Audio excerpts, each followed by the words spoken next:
तो आज का जो हमारा शेयर है वो है वारे रिन्यूएबल्स टेक्नोलॉजीज लिमिटेड। ठीक है, अब ये शेयर नहीं बोल सकते हैं, इसको कंट्रोवर्शियल शेयर बोल सकते हैं लिटरली।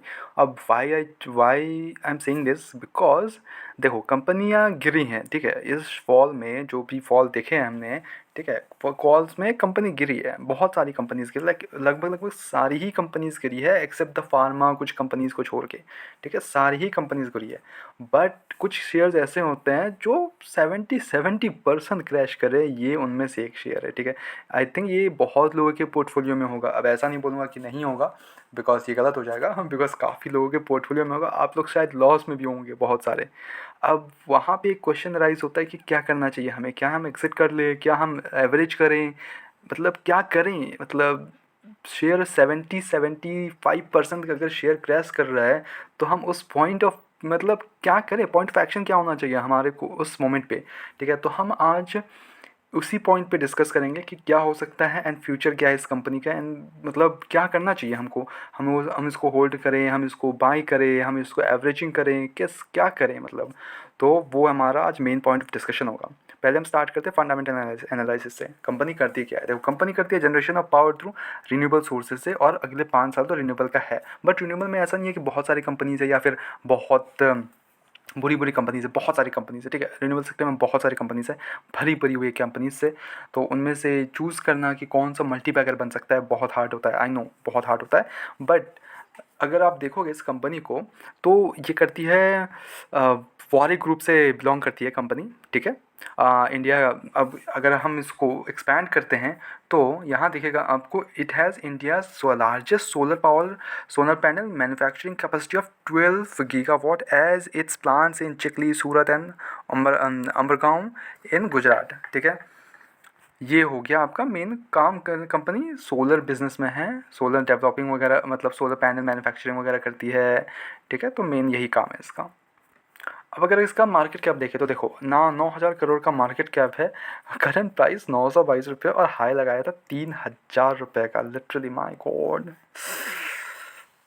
मेरे को तो देखना भी नहीं है आपका पोर्टफोलियो, इसकी क्या हालत में होगा ये।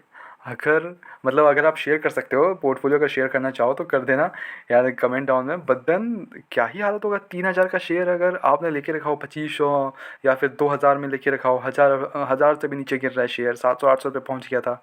देखो स्टॉक का पीई देखे तो ओवर वैल्यूड बोल सकते हैं, अंडर वैल्यूड भी नहीं बोल सकते हैं, बिकॉज ये फेयरली वैल्यूड मतलब क्या ही बोलेंगे इसको। एग्जैक्ट है, सेम टू सेम है, तो अंडर वैल्यूड तो मैं बोलता नहीं, अगर सेम टू सेम हुआ तो ओवर वैल्यूड है मेरे लिए। ठीक है, आर ओ ई बेहतरीन है। ठीक है, 107 का परसेंट, और क्या ही चाहिए। ठीक है, फेस वैल्यू 2 रुपये का है।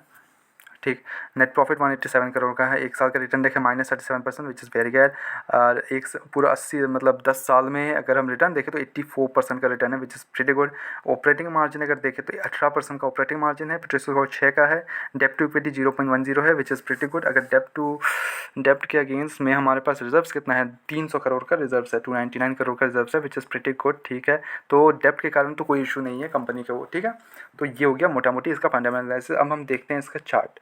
देखो अगर चार्ट देखोगे तो ऊपर लगाया था, ये हाई लगाया था, माय गॉड, मतलब एक एक दिन में 20-20% का अपर सर्किट लग रहा था। उसके बाद जो गिरना स्टार्ट हुआ, माय गॉड, अभी देख रहे हो 700-800 रुपये में चल रहा है। ठीक है, तो ये है चार्ट इसका। मतलब क्या ही दिखाऊंगा, आपके पोर्टफोलियो में होगा तो मतलब देखो। अब यहाँ पे क्या हुआ, गिरा क्यों उतना शेयर, मेन बात वहाँ आता है। देखो ये मेनली एक प्रॉफिट बुकिंग हुआ, एक हैवी बाइंग आई थी, लाइक लिटरली इतना ज़्यादा बाइंग आ गया था कि ऐसा नहीं होना चाहिए। बिकॉज अगर आप कोई शेयर 700-800 रुपये में चल रहा है, अचानक से वो अगर 3,000 रुपये पहुँच जाएगा, मतलब कुछ दिनों में ही पहुँच गया था लिटरली, तो वहाँ पे कुछ डाउट्स आने लगते हैं। ठीक है, तो ऐसा नहीं करना चाहिए, इतना ज़्यादा अचानक से ना ही भागे तो अच्छा है। आराम से भागो, कोई इशू नहीं है। ठीक है, हम शेयर को वही है का मतलब बहुत ज़्यादा प्रॉफिट बुकिंग आ रही है कंपनी पे। ठीक है, तो सेल्स अगर देखें तो क्वार्टरली बहुत ज़्यादा गिर गया है। ठीक है, बट ईयरली में इंक्रीज़ है। बट अगर क्या बोलते हैं ऑपरेटिंग प्रॉफिट देखोगे तो सितंबर क्वार्टर टू क्वार्टर ड्रॉ, मतलब वही है same to same, but year to year में अच्छा खासा ड्रॉप है। ठीक है, तो वहाँ एक नेगेटिव हो गया। प्रॉफिट बिफोर टैक्स अगर देखें तो वहाँ भी गिरावट है, ठीक है।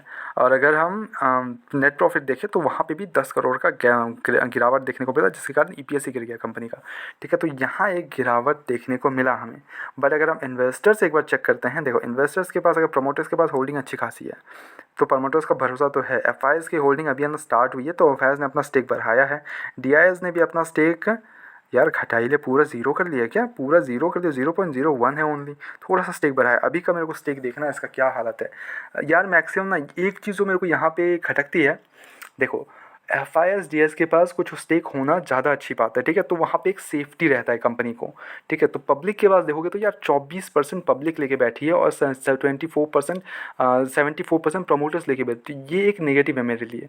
मैं उसी कंपनीज को चूज़ करता हूँ जिसमें एफ की होल्डिंग हो अच्छी खासी, बिकॉज इससे दिखाता है कंपनी का ट्रस्ट, दिखाता है कंपनी पे ट्रस्ट है कि नहीं एफ का, वो दिखाता है। अगर एफ खरीद रही है माल, यानी कि कंपनी के पास बहुत ट्रस्ट है कंपनी को, कंपनी पे डी का भरोसा है, एफ के भरोसा है। यार जब डी हमारे इंडियन डी ही नहीं खरीद रहे कंपनी को, तो हम पब्लिक क्यों खरीदें? तो ये क्वेश्चन आ जाता है, ठीक है। और एक तो ये एन में लिस्टेड है नहीं, एक तो मेन प्रॉब्लम ये है, ठीक है। एन में लिस्टेड है नहीं, ये खाली बी में लिस्टेड है, तो एक तो इशू है ये है इसका, ठीक है। तो हम क्या कर सकते हैं, आपके पास अगर शेयर हो तो अगर आप चाहो तो एक ड्रॉप में, जैसे ये 9 अभी कितना का प्राइसिंग चल रहा है, 922, अगर आप माल एक साथ डाल के एंड आप निकालना चाहो तो एक बार जैसे ही अब जाता है तो यार निकाल ही दो पैसे, ठीक है। तो आपको कहीं और लग जाएगा पैसा, ठीक है। काफ़ी सारे अच्छी अच्छी कंपनीज भरी पड़ी है, मैंने काफ़ी सजेशंस दिए हुए हैं, go check it out in my channel. अगर आपको आइडियाज़ नहीं मिल रहे हैं कौन से कंपनी में इन्वेस्ट करूँ, तो go check it out in my channel, बहुत सारे कंपनीज में वीडियो अपलोडेड है, go check it out them as well, ठीक है। तो या अगर आपके पास, अगर आप हैवी लॉस में हो देन तो होल्ड करो, ठीक है। एवरेजिंग कर सकते हो तो थोड़ा बहुत एवरेजिंग कर लो एंड देन होल्ड करो।